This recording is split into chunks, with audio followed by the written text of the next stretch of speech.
Here's the question. Should I get a written recommendation or a LinkedIn recommendation? You know what? It might be based on the relationship with the manager that determines the answer to that question, but let me show you how you can use both. So a written recommendation. Here's a written recommendation I got from Build Manager. So he sent me this recommendation. Now I can print it out, I can make copies, but I can also do this. I can also save it, export it out as a PDF. Let me save it or download as a PDF. Now I'm going to go back to Google Drive and I'm going to put it in Google Drive as a PDF. There it is right there. Now I'm going to grab and make it shareable. Give me a second. I'll make it shareable.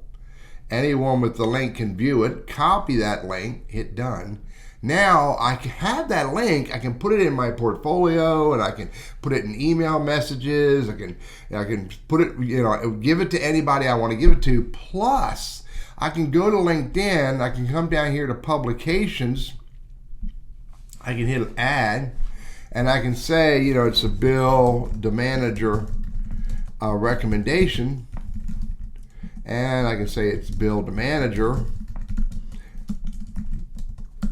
at company XYZ. I can put the date that he produced it. It was 2013, and I could, if he's on LinkedIn, I can tag him if I want to. I'll just tag my buddy Randy Wooden. Show you I can tag somebody. Oop, I spelled it wrong. Right there. So I can tag him if he's on LinkedIn if I want to. I'm not going to do that for the sake of this.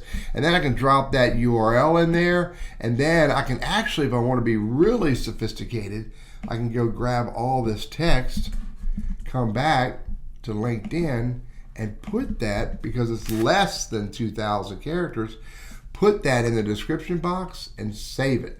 Let me go say up the top here. This is the recommendation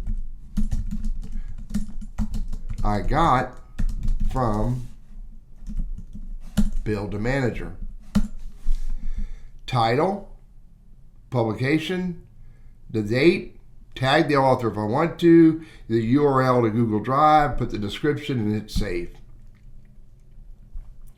And there it is. Where did it go? I lost it.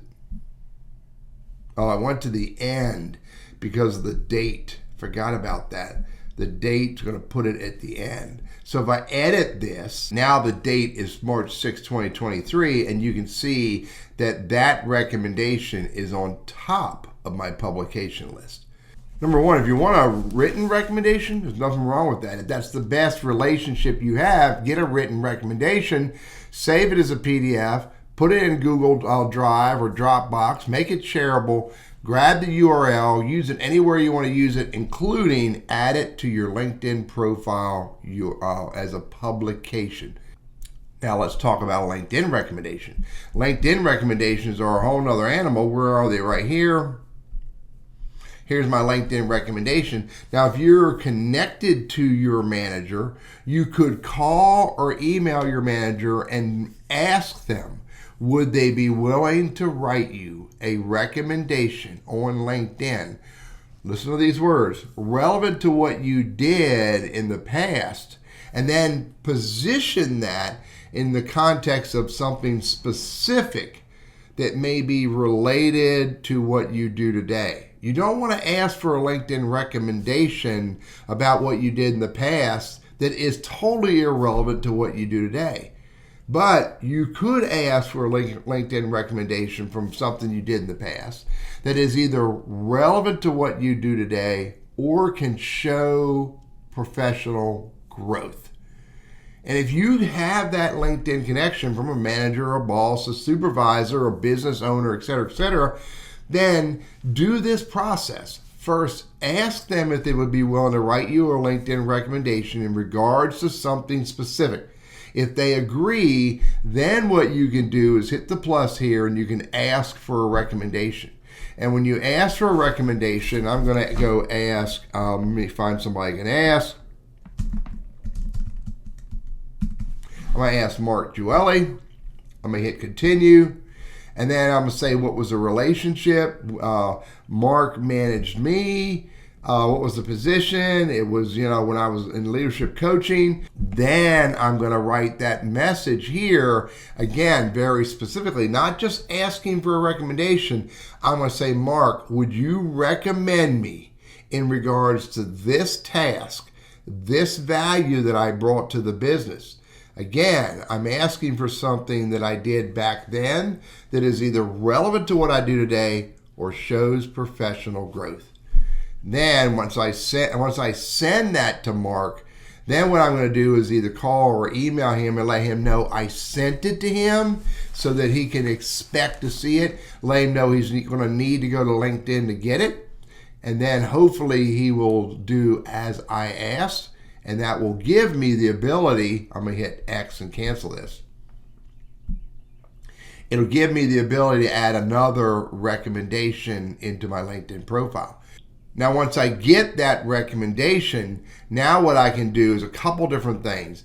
I could grab the URL to my recommendations. There it is right there, linkedin.com/INTL Burriss details recommendations. I could share that with anybody who is on LinkedIn. Furthermore, I could actually also, if I wanted to, do screenshots of these right here for anybody who is not on LinkedIn. The easiest way would be to share the URL and then go to messaging and message that to anybody that I want to share it with who is already on LinkedIn. Paper recommendations are great if you don't have a connection to that manager that you would like to get that recommendation from, or they wrote it in the past. If you get a paper recommendation, I strongly encourage you to save it as a JPEG or save it as a PDF, put it in Dropbox or Google Docs, share it, and then attach it to your LinkedIn profile under publications.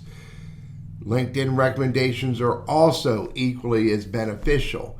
Get those from only people that you are connected to. Prepare them to do the recommendation by calling them or emailing them and asking them if they would do it. Then you can set up the recommendation request, send it to them, and then again follow up and let them know you sent it, so hopefully they will get to it soon. I'm Teddy, your LinkedIn strategist, trainer, and coach. I hope this is helpful for you.